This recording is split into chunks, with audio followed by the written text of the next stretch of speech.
So, good afternoon, everybody, or possibly good morning or good evening, and welcome to today's virtual retro seminar. I'm Alan Morrison. I'm Professor of Law and Finance at the Side Business School, and I'm joined today by Rita Mota, who's the Intesa Sanpaolo Research Fellow at the Business School and who co-convenes these seminars with me, and by our speaker, Dennis Arnold. Dennis is the Jewel and Marguerite Suttman Distinguished Professor of Business Ethics at the Belk College of Business, which is part of the University of North Carolina at Charlotte. He's published important work on business ethics, corporate misconduct, corporate responsibility, and public policy regarding business in a range of top-tier journals.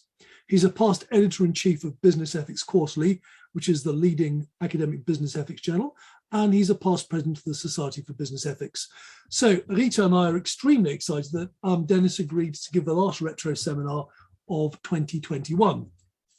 I'm going to turn the floor over to Dennis in a moment. Before I do so, I'm going to make a few quick remarks about the seminar, which, if you're a regular attendee, will sound vaguely familiar. So Retro is Reputation, Ethics, Trust and Relationships at Oxford. It's one of a wide range of seminars and conferences that occurs with the generous support of the Centre for Corporate Reputation, which is an interdisciplinary research centre directed by Rupert Younger here at the Side Business School in Oxford. Retro has been an online seminar since the COVID-19 crisis started, and the online format has turned out to be such a good way to engage with people all over the world that Rita and I decided to retain it, even as many activities in the Academy are starting to happen in person again. But it's quite hard work.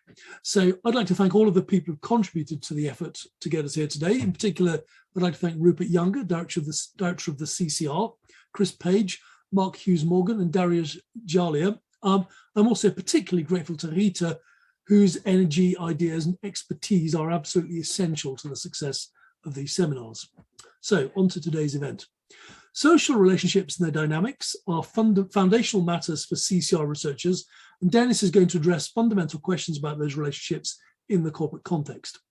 The background is the large literature that helps us to understand the ethics of care in intimate relationships like the ones between parent and child. But it's unclear from that literature how the ethics of care operates, or even if it's relevant in workplace relationships.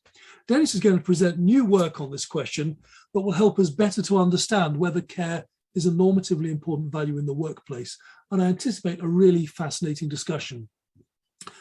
As usual, the relatively high number of people who come to these events necessitates a fairly formal approach to Q&A. So please, I'm sure you'll have lots of questions. Please type them into the Q&A box and not into the chat, and either Rita or I will relay them to Dennis.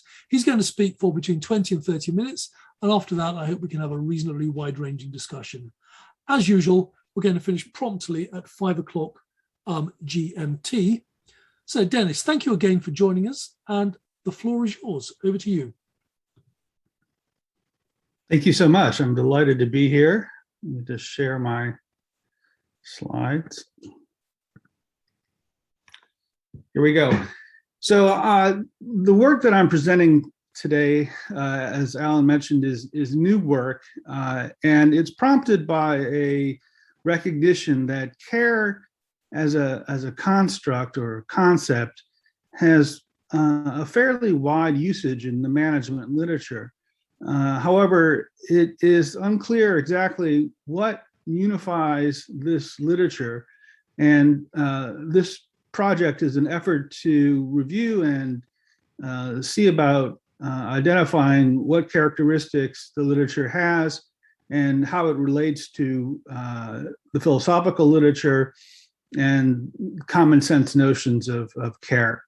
And before I begin the presentation, I just want to acknowledge that this is a project co-authored with my wonderful doctoral student, Roxanne Ross, who's now a professor at James Madison University.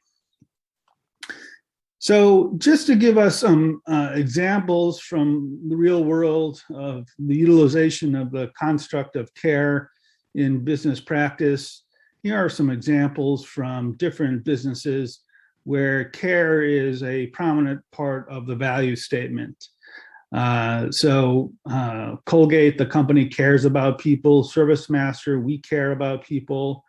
Truist, which is a new bank formed here in the United States after a large merger of two smaller banks, caring, everyone in every moment matters. And you can find many different organizations that attribute to their values the notion of care. So it's practically a relevant concept, and it makes good sense that the management literature pays attention to it. Now, one of the things that we discovered in looking at the management literature is that it's a concept that is utilized at multi-levels, both at the individual level, the dyadic level, the team level, and the organizational level. And it's not always clear on the part of the authors that this is a multi-level construct, but it's clear when you look at the literature that it's a multi-level construct. So what I want to do to begin here is just to go through some of the ways that care is conceptualized in the management literature. And then after I've done that, I'm going to explain how it's related to care in the philosophical literature, what's known as care ethics, and also think about it more broadly in terms of benevolence. And then toward the end of the presentation, provide some justification, some normativity for the presentation. One of the interesting aspects of care as a construct is that when it's discussed in management, it most often is implicitly or explicitly a normative idea. So it's not just that we can describe care, it's that care is to be recommended as a feature of management. And this is important because management literature as a social science literature is intended to be value neutral. And there are many scholars who would argue that it's, a social science that is a normative. And what I think the care literature shows is how normativity can creep into social science scholarship and management scholarship and muddy the social scientific aspects of the discipline. To me, that's an intriguing and important observation. So first, at the individual level, the concept of care, if not the word care, appears in each of the main four concepts of leadership that are present in the leadership literature. So transformational leaders pay attention to the developmental needs of followers. That's a sort of caring.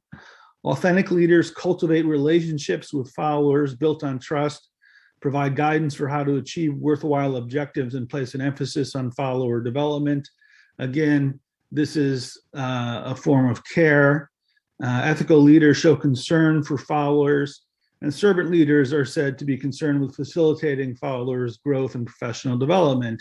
And if you're not familiar with the leadership literature, each of these, transformational leadership, authentic leadership, ethical leadership, and servant leadership, are theorized as major leadership constructs. They're the leading constructs in the leadership literature.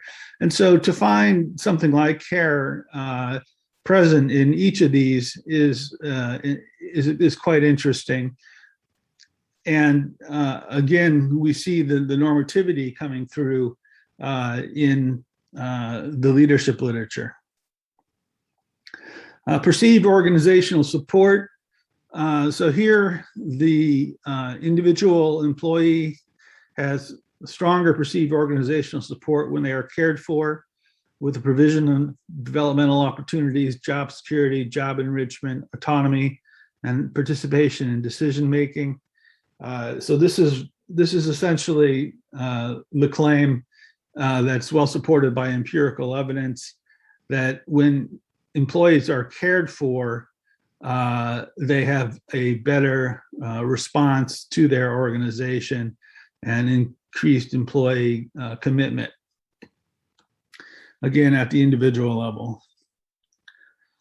Katcher and Wells proposed that we select for caring attitudes in hiring individual employees. And this was theorized to be a way to select for individuals with greater organizational citizenship behaviors. Again, this is an individual level usage of the concept of care.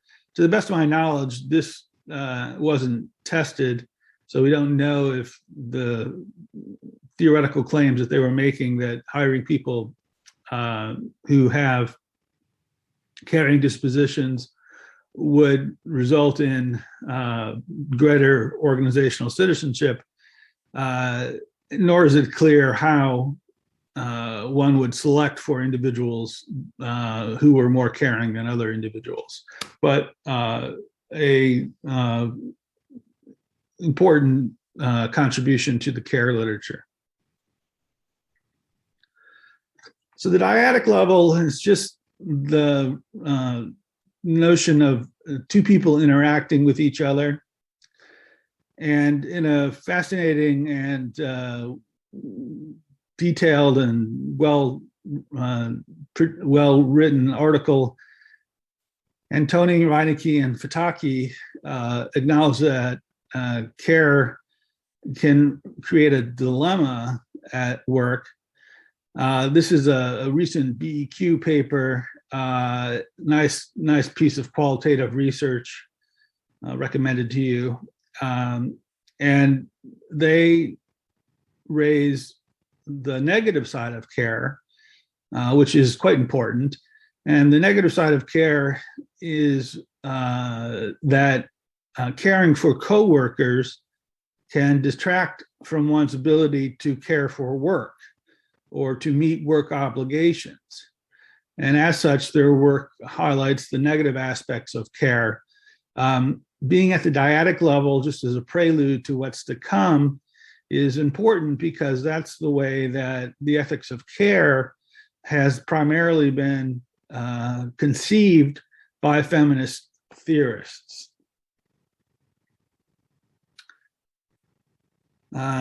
Snorner and colleagues explored the relational characteristics of high-quality mentoring relationship and identify care as an essential element of high-quality mentoring. They define it as attentiveness towards the other person, respecting and valuing the other person, and having a concern for their vulnerability and needs. And I like this definition of what it means to care for someone. In particular, I like this notion of respecting and valuing the other person. As a Kantian with a strong deontic disposition, that language makes a great deal of sense to me. And again, this is taking place at the dyadic level, which is the primary level that feminist scholars think about care. The team level is yet another level that we can think about care.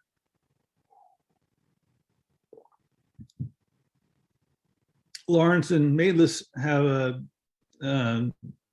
important article in AMR where they discuss care and describe it as being driven by the emotions flowing from relationships, understood as a social practice rooted in the maternal relations. And they define teams as small bounded groups of people involved in concrete, enduring relationships. And they think that caring for teams opens people to novel action and uncertain futures, and that a justice approach does not facilitate the same sort of openness and potential for novel and uncertain futures. I would say that Lawrence and Maitlis here are all in on trying to embrace the feminist notion of the ethic of care. It's a theoretical article, and it is one that is attributing caring dynamics to teams that's beyond the dyadic relationship that is typical of much feminist work. And one of the things that's interesting about this particular article is this embrace of maternal relations. Now, that's accurate when it comes to feminist ethics. Feminist ethics is grounded in maternal relations, but it's just not clear how maternal relations are appropriate in the public sphere versus the private sphere or in the workplace. And it's not clear from this article how one could justify asking workers or managers to operate in a manner consistent with maternal relations. So this, to me, is a problematic article. Then at the organizational level, we have care as well. Liedtke, in a 1996 PEQ article, describes the caring organization as comprised of members who care for one another and an environment or a culture that enables the practice of care. In a very fine article, McAllister and Bigley proposed organizational care to be a deep structure of values and organizing principles centered on fulfilling employees' needs and promoting employees' best interests and valuing an employees' contributions. So this is then care at the organizational level, very different than the dyadic level. And one of the things that McAllister and Bigley point out is that care at the organizational level is a corollary to perceived organizational support. Perceived organizational support is an individual level a phenomena, and they argue that care at the organizational level is the corollary for that, and that in a caring organization, you're going to have more employees who perceive organizational support. And by definition, that makes a great deal of sense.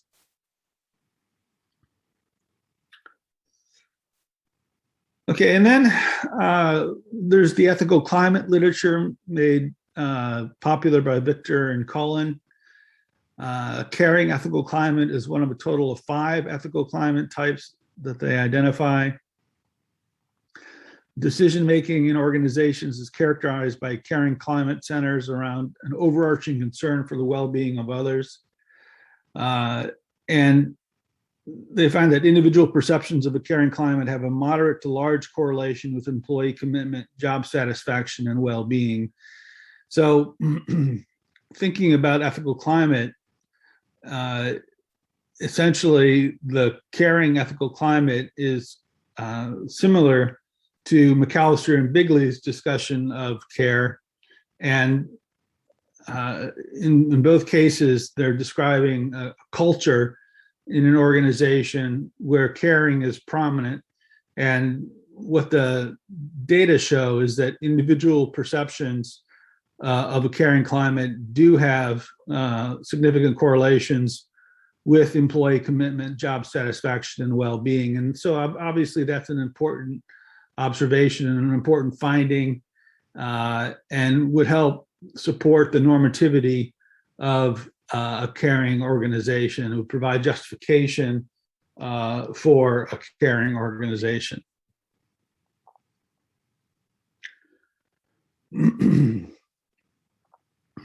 So, discussing care ethics and philosophy, and I could have put this slide at the front end of the presentation, but I wanted to review the management literature first.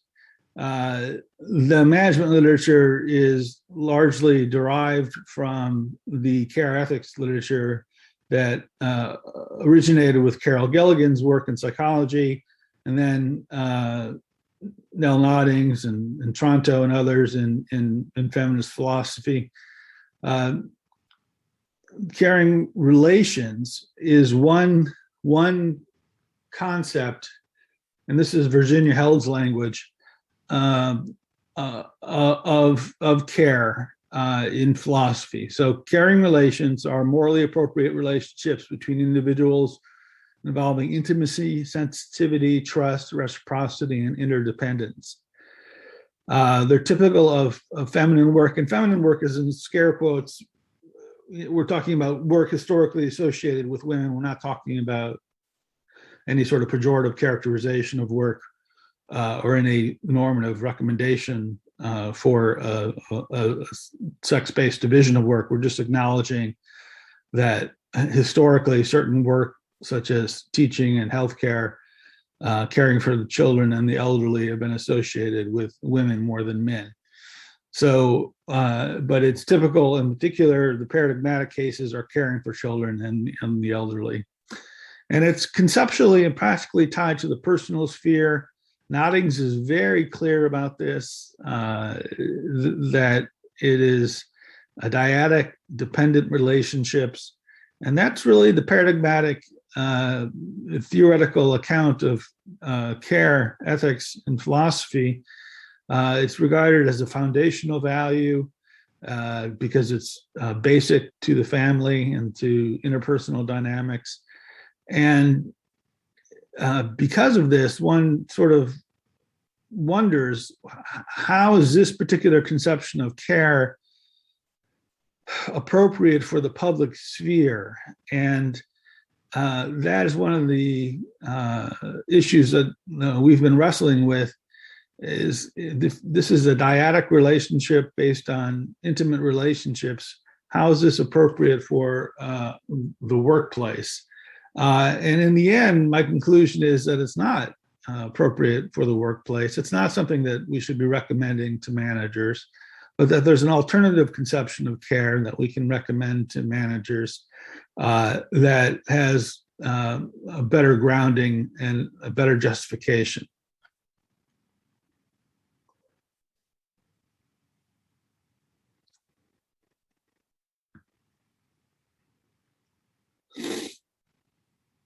So the criticism can be formally stated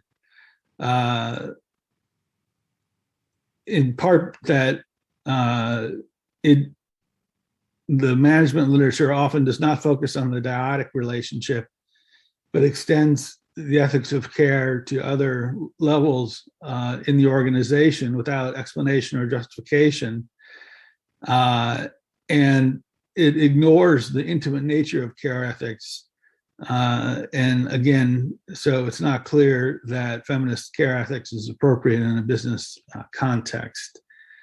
And I hope maybe that stimulates some questions or some comments from the audience. Now, there's another form of care that we can discuss, and this is organizational care. It's a subspecies of beneficence. And beneficence is very influential in biomedical ethics. And so I think there are parallels here between biomedical ethics and business ethics and thinking about beneficence and its relationship to the organizational context. Beneficence can be defined as moral obligation to act for the other's benefit, helping them to further their important and legitimate interests.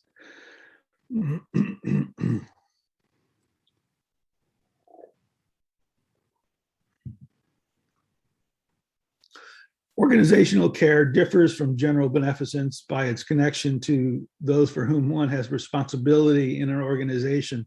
So what I've done in the paper is looked at the literature and philosophy on role responsibilities and thought then about the relationship between role responsibilities and the role of the manager in a business organization, and extrapolated that the manager has role responsibilities to care for the employees in the organization in a manner consistent with this definition of beneficence.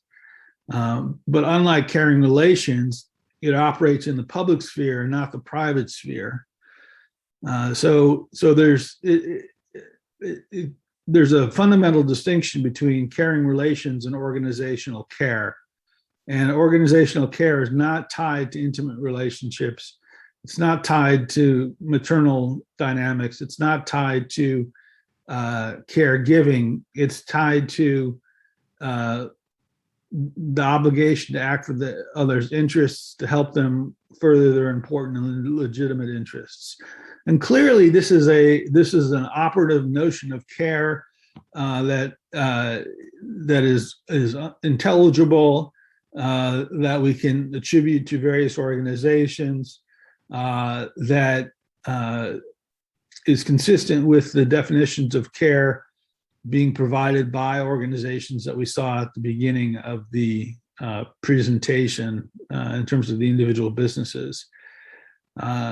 So it's a conception of care that, in my way of thinking, better fits the public sphere and can be better justified than feminist ethics in an organizational context.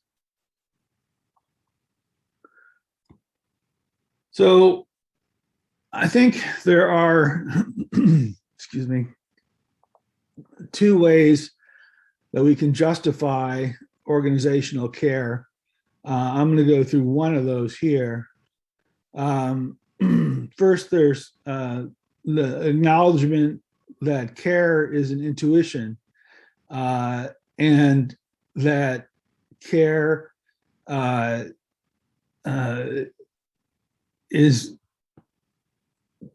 deeply ingrained in human nature.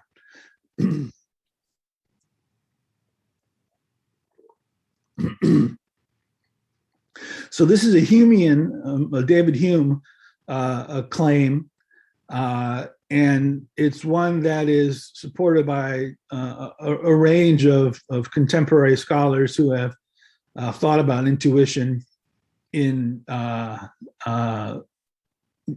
deep and important ways.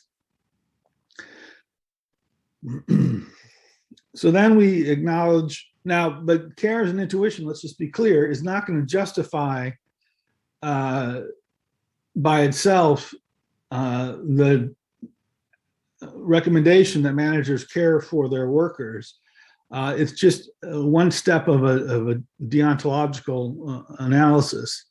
Second step is managerial role responsibilities. So we know that the function of managers is to utilize the talents and abilities of workers to achieve the goals of the organization.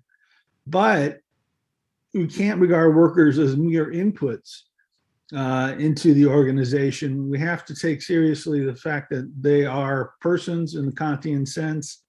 And so respect is expected or required. And that entails minimum constraints or ethical limits on the utilization of employees for the ends of the organization, and reflection on what constraints should be operative in the organization, and a consideration of employees as persons.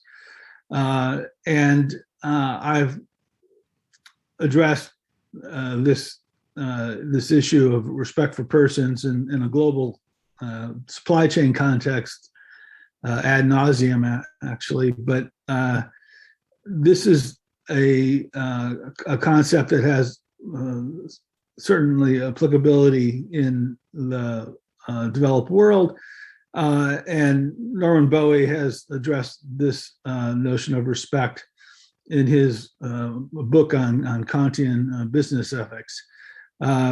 So it's recognizing this fundamental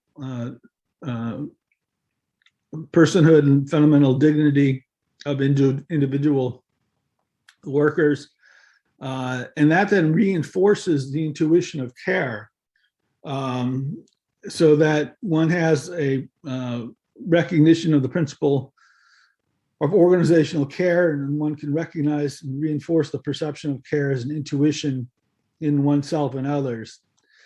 And so this is one way of justifying the implicit normativity of care that's present in the management literature. Another way is using consequentialist reasoning, and I unpack that in the paper as well. excuse me. And there it has to do with the positive outcomes of caring for workers in terms of employee retention, loyalty, turnover retention, what have you.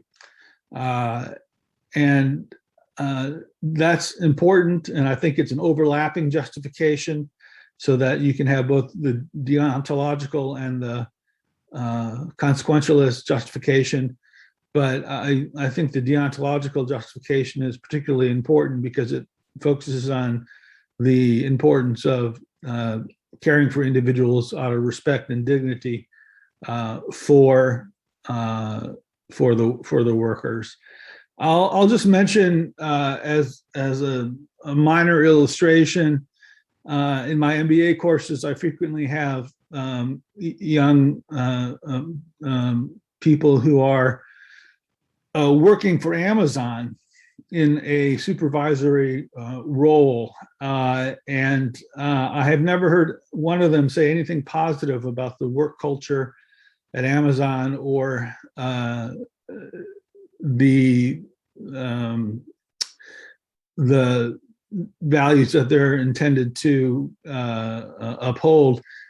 Quite the contrary, they are commonly talking about how difficult it is to work there because of the expectations of workers are unreasonable and inconsistent with what the stated hours, for example, that they're supposed to work are, or there's a general inconsistency between what is on paper in terms of what their work expectations are and what they're expected to accomplish in the allotted time that they have. And there's a genuine sense that I hear from these students that the organization simply doesn't care about them. And there's a lot of turnover and tension that comes up. And I use that as a simple illustration of what it means to not have a caring organization, anecdotally, obviously.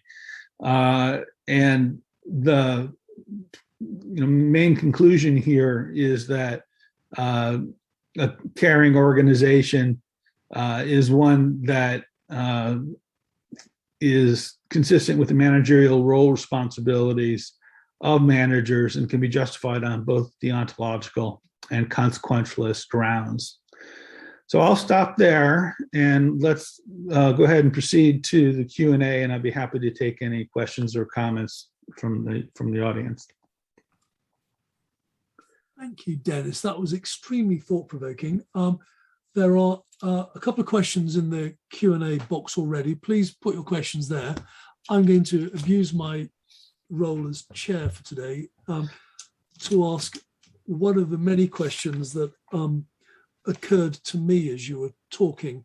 I have a load of questions, but let me just ask one about your deontological justification for care. So I'm completely in agreement with you that people inside organizations have a Kantian duty of beneficence, which derives from their responsibility to respect other people's capacity for Kantian rationality. I just wonder if that's the same thing as care. So when we think about care in general, we seem to be talking about something that is founded on the personal and the close and the concern for somebody else's well-being at quite a deep level. And it's not clear that respect for your rationality, the sort of respect that I ought to show you inside an organization, is the same thing. So I wonder if you're making an argument for something that's very important, but it's not necessarily an argument for care as we customarily understand it. Is that a fair concern? I think it's a terrific question because it gets at the issue, I think, of do we really want to move away from the feminist notion of care and caring relations and maternal relations? And my response is there are already two conceptions of care in the literature and that we can conceive of. When these organizations are specifying what constitutes care, in their value statements, I don't think that their focus is on a feminist conception of care at all. I think it's much more of care as a form of beneficence.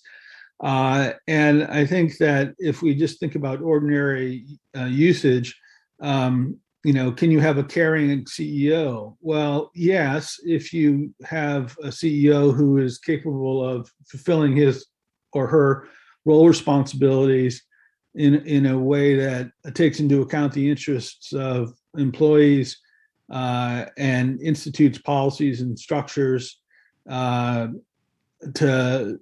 facilitate that. But that's very different than the feminist notion of care, which is dyadic and assumes an intimate relationship, a reciprocal relationship. That's not actually a possibility for any executive because of the sheer cost of that emotional labor. So I would say that we already have two conceptions of care, and that my view is that the feminist ethics is sort of illegitimately utilized in some of the management literature when there really should be the focus on care as a form of beneficence. Okay, thank you. Rita. Thanks, Dennis. This was so interesting. And I'm still trying to think through these justifications that you presented for this conception of care. And I'm particularly thinking about role responsibility.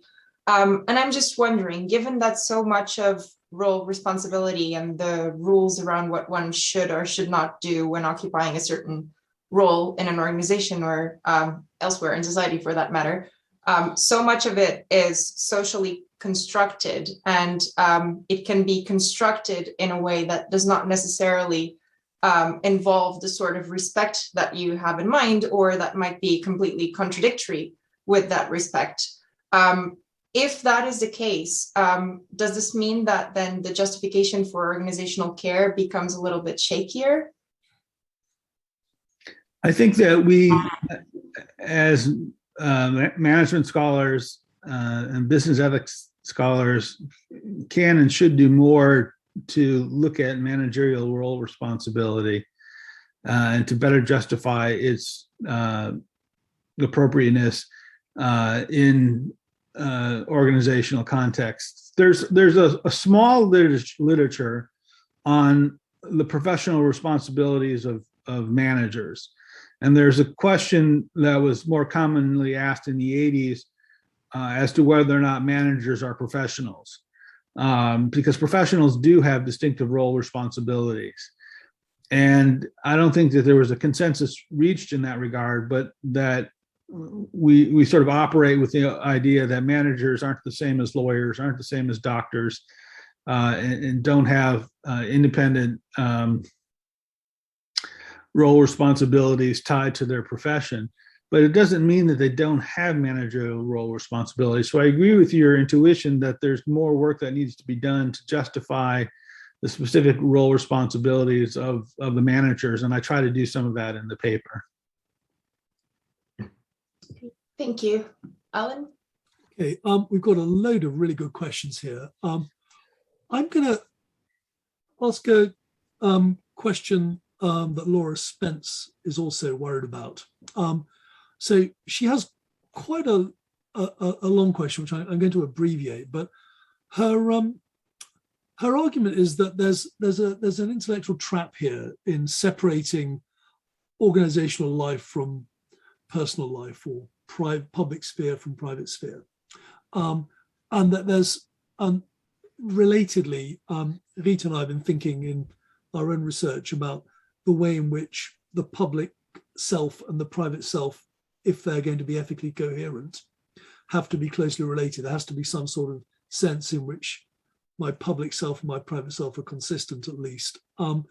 And if I don't acknowledge the private, and I don't acknowledge private notions of care and my private responsibility to care in public, am I in some sense denying my whole self at work, and also deny my work self at home, And does that lead to the sort of fractured personality that ethicists like Alistair McIntyre have argued as is a serious problem of modern life?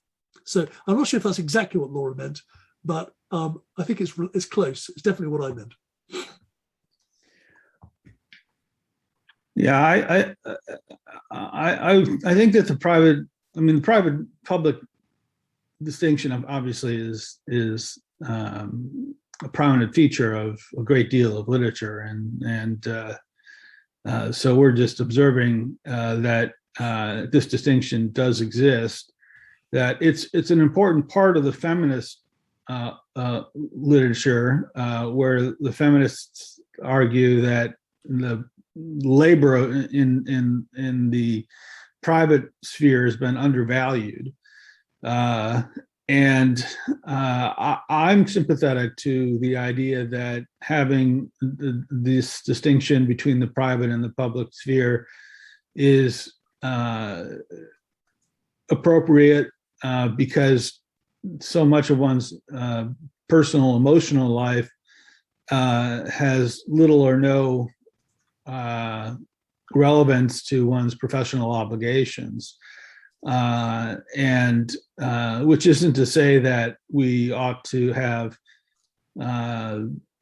organizations that disdain our personal natures, but in fact, I think I'm supporting the idea that care for individuals would entail care for them under circumstances where their personal life is impinging on their work life, when there are health concerns or when there are major life changes along those lines. But I don't think that that's the basis for collapsing the distinction between the personal and the private sphere.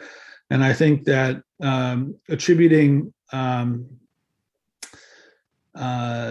too much responsibility for caretaking to individuals in the workplace is an inappropriate burden for those employees. It's not their responsibility to, in my judgment, provide intimate care for fellow workers. So I think that the private-public distinction makes a great deal of sense. And in this, I would just say that fortunately, I'm not alone. Many of the feminist scholars who have addressed this issue and thought seriously about many of the themes that were present in our discussion have maintained the same distinction. Thank you. Rita. So we have a couple of questions here that I think are that essentially boil down to the same thing. We've been talking a lot about managers' responsibility towards employees, about these relationships that occur within an organization. But do you think that the same type of care, as you've conceptualized it, could or should apply to other groups of people, other stakeholders, to the environment, to people and communities impacted by the business's activities? What's your view on this? Oh, that's a great question. And there's a whole section in the paper on stakeholder theory. I just didn't have time for it. The short answer is yes. And I think this is, again, captured by many of the value statements of these businesses. Caring for customers in particular, and is a value, and but it's not one. It's beyond the scope of this paper to defend that claim. Although I'm certainly sympathetic to it, and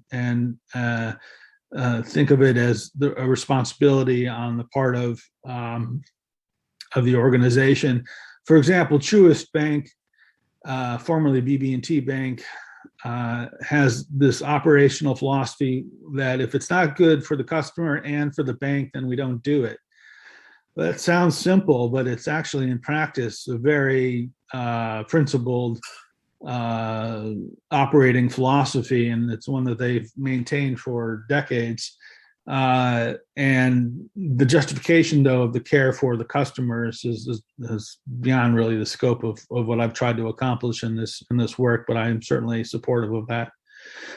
Care for the environment is going to be a much more complex subject because the environment's not a person. And so it's not clear that care in the sense that we're using it here in either caring relations or caring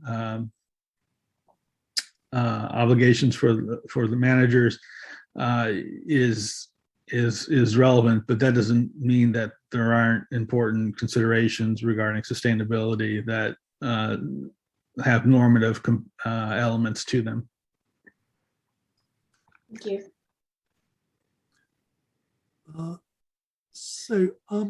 Evelina Gillard, I hope that's how I pronounce your name, Evelina, has a question that's quite close to one that puzzled me when you spoke about Amazon. So I think, if I understand your accounts, that you're saying that there is a consequentialist case for care. That was something that came up in your talk.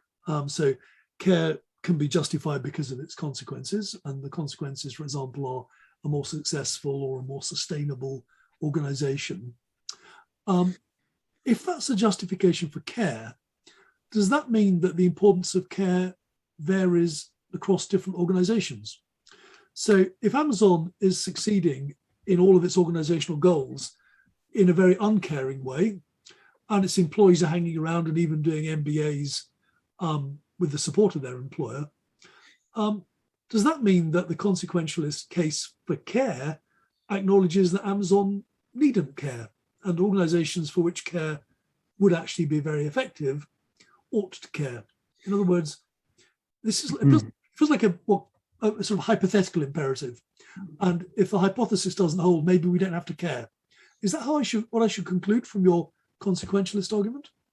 Well, Alan, I'm really glad that I have a deontological argument, and that that was my focus. That's a great question. I don't have a good answer. I'm going to think about that question, but I think the use of the Amazon example is exactly right, and you make the case that you can, you can just use people as disposable tools and churn through them and achieve the same maybe outcomes as if you were caring for them and had these beneficial consequentialist outcomes because the labor supply is large enough. I think that's a compelling critique of the consequentialist justification for caring. So again, I'll just say, thank goodness I have a deontological claim that I can revert to. I have to think about that more. I guess you could say, on a consequentialist ground, you don't just add up the profits of Amazon, you add up the cost to the people who walk 20 miles a day on its warehouse floors and so on. But it seems like a difficult point anyway. Rita. I have a really interesting question here from Andrew Mail. Andrew is asking about how you educate people about organizational care. So how do you apply this theory, especially when you're talking to students who may not have any experience with this sort of issue? And how do you discuss with them how they can develop themselves as leaders when caring for a team, if, for example, their senior managers are not necessarily inclined to support that sort of care for example, the broader team? And relatedly, Andrew asks if virtue ethics could actually be a good way to supplement your theory, because it seems to be missing, and maybe there's something there that could be useful in terms of understanding this concept. Well, let me begin with the virtue ethics comment. Certainly, I don't maintain the sort of idea that deontological reasoning is inconsistent with virtue ethics.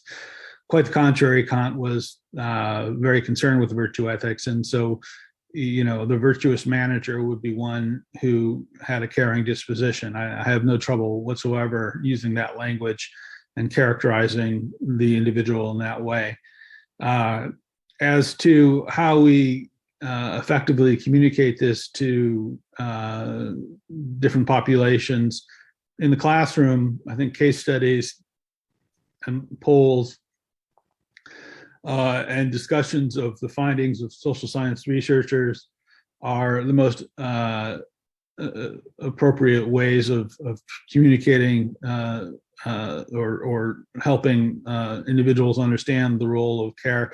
I would say it's like any other value that we might talk about in the classroom, and that having wide-ranging conversations, maybe with cases such as something like the Amazon case that I just anecdotally brought up, is the most appropriate way. But one of the things that I've learned over time from my students, and I'm always learning from my students, is that they think care is a managerial role responsibility. They believe that managers do have this responsibility, and that managers who don't care for their workers or their customers are deficient, are not good managers. And affirming that, I think, goes some way in instituting or inculcating or supporting the notion of a caring manager. Thanks, Alan. I think you have time for one more question. Okay, we're going to have one more question. There's a lot of excellent questions here. We'll make sure that Dennis gets a copy of all of them after the seminar. But we're going to take one more, which Mariana Fataki has asked. And I'm going to do my usual thing and cheat and incorporate a question of my own. So Mariana says, my concern was that there's a justice question here, right? So I only have a finite amount of time as a manager, and I have to allocate the care that I can give across various constituencies.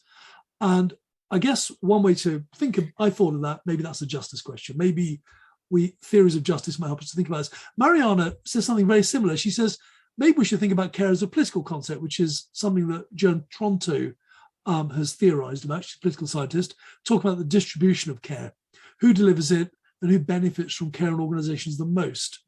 And she says that there's clearly a gendered dimension to this. Do you agree with this? Is this a useful way to think? And do you agree with she says, do you agree that there's a gender dimension to the distribution of care and to the justice element of this question? Well, in terms of a gendered distribution, a gendered element, I guess it would be hard to say that there's not, a gendered element here, but I want to be really cautious. I don't want to. It's a very broad statement, and I think, and just like Gilligan thinks, and many feminist scholars think, that men are perfectly capable of exhibiting care in an organizational context, just as they are in an interpersonal context. Although historically, it's clearly the case that women have been associated more with caring. Well, maybe even on the recipient front. So in very male industries, traditionally male industries like construction, there's a question related to this from Geraldine Woolley. Perhaps in order to succeed, women should be the recipients of care or beneficence or something like that. And there's a justice question here too, because historically they've been denied entry to some activities. Is that a reasonable way to think about this? I don't think about it in those terms. When I think of construction, I think of safety, and I think of that as a responsibility with respect to care. Caring for women, is that a way of getting them into historically male-dominated fields?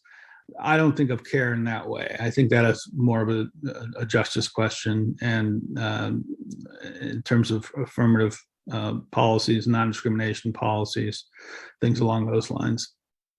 Okay. If I'm understanding correctly. It's such a big topic of it. We probably can't bottom it out, but thank you very much, Dennis. We're almost at time, so do you have a 1 minute question, Rita, or is that too optimistic? I think maybe we can do that. So there is an interesting question here from Geraldine Woolley about male-dominated employment sectors, and I think it links to what you've been talking about. And Geraldine points out that in some of these sectors, women often are expected to operate in maternal care mode. And do you think that, first of all, that's the case, and secondly, that approaching care the way that you've been presenting it might end up changing the way that people in those sectors look at those things and perhaps start caring for the carers a little bit more? Yeah, I do. I think that having a more gender neutral conception of care, and one that isn't tied so directly to personal caregiving of essentially mothering, will have a tendency to expand our conceptions of care and allow us to have a more common and widely adopted and practiced conception of care in the organizational context. Thank you. Okay, and perfect timing, Dennis. Thank you very much. Thank you for a really fascinating talk. It's extremely thought-provoking. I've got an awful lot of remaining questions, but as usual, we're going to finish on time. So thank you everyone for coming. The next retro seminar will be next calendar year, and we'll announce details of the speakers early in the new year. For now, thank you, and thanks again, Dennis, and goodbye, everyone.